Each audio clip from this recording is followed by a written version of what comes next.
Okay, hello and welcome to a new episode of the AV2 podcast. My name is Ross and with me, of course, is Alex. Yes. And Hello. today we're going to be doing something a bit different. Mm. A few years ago, it was 2017, I went to the cinema by myself to see The Book of Henry, right? Mm-hmm. And it's such an unbelievable plot. I think about this film a lot. Most days, I'll say that I now. can see you're stood there at work, I still do. thinking about. I the do. Book of Henry. Just something will remind me of it. I think, man, that movie. That's an unbelievable plot. And I know that not many people have heard of this movie, and I think it flopped quite bad. I couldn't be bothered to find that out, and it didn't get. It's not got great reviews really, but Okay. I thought what we'd do is I would read through the plot to you because you've not heard of this movie until No. I mentioned it to you, had you? No. And you don't know anything about No, I this. don't know anything about it. Any Now- of the people who are in it or anything. Flashback to 2017. Oh, times are better. Yeah, exactly. This was, and I got here because it came out mid-June. It was around the time Okay. of Cars 3, Ugh. Rough Night, Ugh. All Eyes on Me, and Ugh. 47 Metres Down. Oh, So yeah, it was a pretty... oh, God, what a terrible good time month. to be alive. So it's probably for the best you did see this, because this is just like Yeah. the little bit on top, right? Because I researched this movie so I could do this, right? So I'm going to do a plot read-through for you, a full plot Okay. read-through, just so Yes. you can feel the twists and the turns, Yes. and the... Ooh, We will ah. dub this as the most convenient film ever, which it is shockingly. I've marked where it's convenient, okay? Okay. So The Book of Henry, if you, flashback to these mid-June, I remember I saw it on online to book my ticket, and when I clicked on it, obviously hadn't heard of it, seen any reviews, I don't think, Okay. and the plot, it's got the plot online. Yeah. Like I saw it, I went like, oh, The Book of Henry. I scrolled down and I saw how big the plot was, and I thought, fuck that, I'm going to see it. I'll just go see it. So I did. I'm gonna read that. So now you need to realise that going into this, I didn't even know the plot of this movie. Okay, Right. at all. So I have it on DVD, and I will say this, right? Now ignore the fact that it's foreign, because I don't know why it came in. It's Why it's have foreign, you, right? why have you got a foreign? I'll version? say this, right? I needed to buy this because I do not stream my movies. Where did you buy this from? Off Amazon.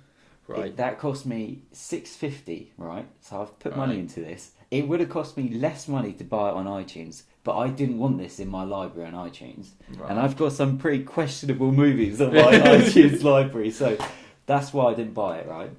Okay. Now, I'll ask you, right? This is a 12A.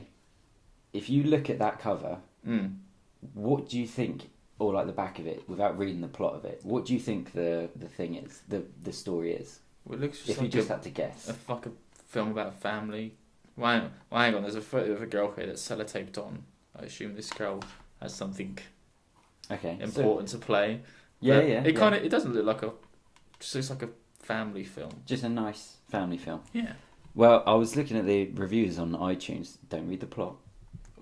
Don't read the Don't plot. you dare. I don't know what was- fucking I was- language it's I in. was- oh, yeah. On the iTunes reviews were kind of like quite good actually, saying like, "Yeah, it's a great family movie." And Okay. kind of looking at that, I was thinking, maybe when I rewatch this to do this, maybe it will be. So we'll Right.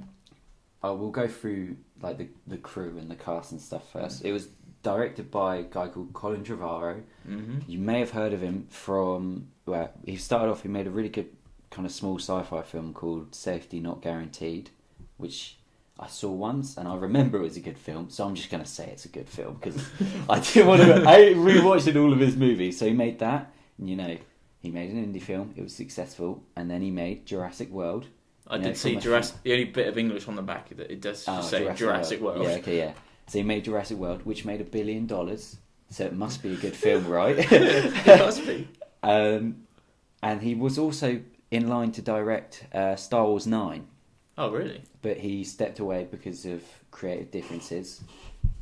Air quote. Yeah, that's it, because everyone steps away from Star Wars due to creative differences. Yeah. We're not going to go into it because I don't want That's to another podcast for another episode. Yeah. It was written by a guy called Greg Hurwitz, who this is his first script for a film because he does American novels. Right. He specialises in thrillers.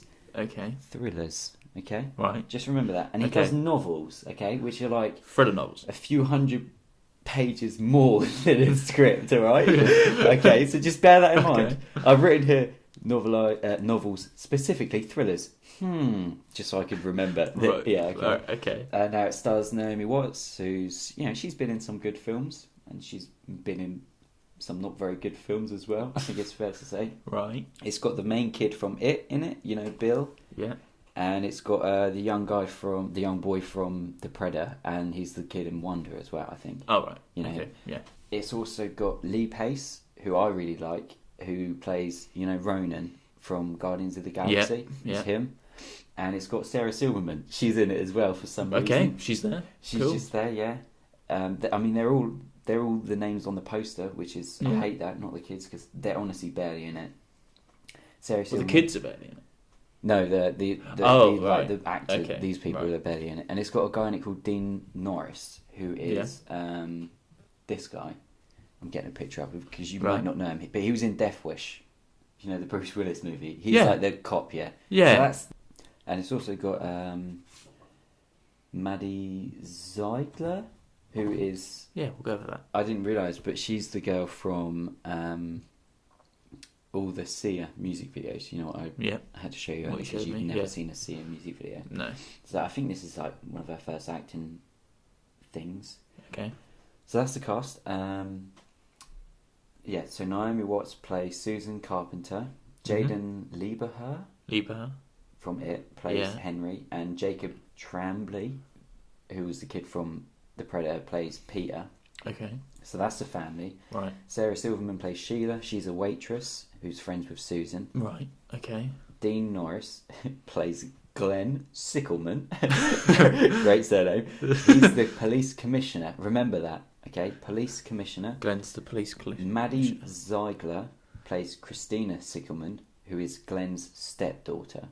I think their mum died. Right. So we are not entirely sure. So after I read this, I'm going to refer to them as their character names. Okay. Okay. Yeah?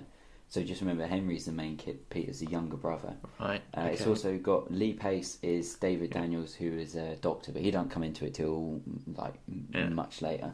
Yeah. I will have to say that at the moment, Maddie Ziegler, Ziegler, she's promoting a book.